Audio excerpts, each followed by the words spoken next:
Hello and welcome back to the channel, and this time we're going to talk about the perfect trade, so let's jump straight into it. So you might be wondering, what is the perfect trade? And I'm fortunately here to tell you that there is no perfect trade, there is no such thing, but there are certain things that we can do to kind of limit the risk and make it a near perfect trade, and obviously that's what we're going to talk about in this video. So before we do that, make sure you subscribe to this channel. I do everything trading, swing trading, day trading, just trading content really, trading psychology, live trading, etc. If I say trading one more time, I might explode. And also give me a like on this video, I really do appreciate it. Obviously liking at the moment, it's a bit quiet on my channel, so go ahead and take the time just to like the video down below, I really do appreciate it. So let's jump into the perfect trade.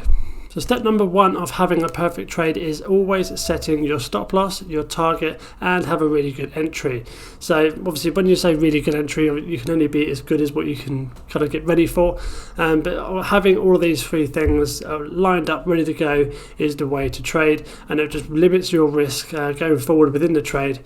So yeah, make sure you have an entry, a target price, and a stop loss all the time. Number two is managing risk throughout the trade. So moving your stop loss to relevant support and resistance lines as you go through the trade. So say for example you put a buy order in for Apple that was at $100, this is all hypothetical of course, and then your risk level would be $95 as a stop loss, and then it moves up to kind of 120. You would then move up that stop loss to a relevant support line, which may be 115 as an example, and then as it keeps going up, say it goes to 130 or 140, you just move up that stop loss to kind of 130 and 140. So it's just that risk management throughout, and I know I just mentioned having a target price, but we'll get onto that in a second, but just kind of having that intuition to kind of move and control the trade as it moves forward, as it matures. So number three is what I was alluding to a little bit of number two there, is letting your winners run. Now this is, for me personally, I always have a target price, which we mentioned in step number one, and this target price is where I will actually probably take 2/3 to 3/4 of the position, depending on how big it is,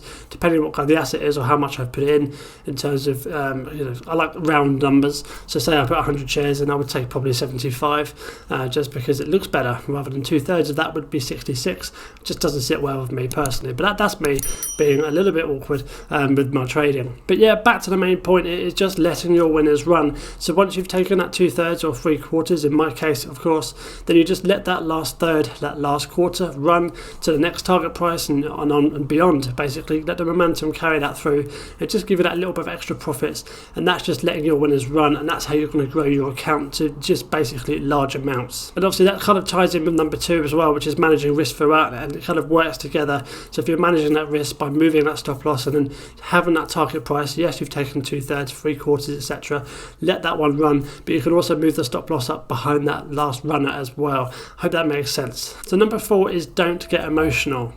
Now this is very difficult because it's very hard not to get emotional when you're trading. As you know, you probably had a few trades in your time, but yeah, this all kind of ties in with number one as well, how well you've planned your trade. Have you got that entry, have you got that stop loss, and have you got that target price set? That should take the emotions away straight from the get-go. Now I don't know why I did that, but a bit of emphasis on that I guess. So that should take away a little bit of emotion when you do that, and that just, you have the process there ready to go. So for example, if you didn't have a stop loss, you let it fall below the kind of support area you had in mind, it keeps going down, then your emotions kick in, you start getting angry, you start getting guilty that you've done it, you start getting fearful of where it could go, and it's just not where you want to be within trading. Trust me, it's just not where you want to be. So make sure you have that stop loss involved and just take the emotions out of it completely before you've actually jumped in the trade.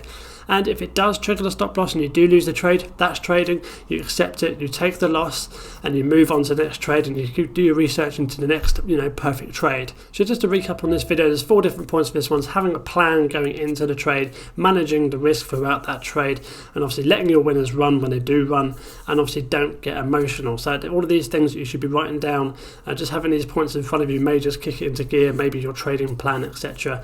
And if you did find value from this, make sure you comment down below, I really do appreciate it. Like the video, because I haven't emphasized on that earlier on in the video, but make sure you do like the video, I really do appreciate it as well. And I do have a video up in the top right hand corner ready to go, all about day trading for you to move on into your kind of day trading journey. So yeah, take care and trade safe.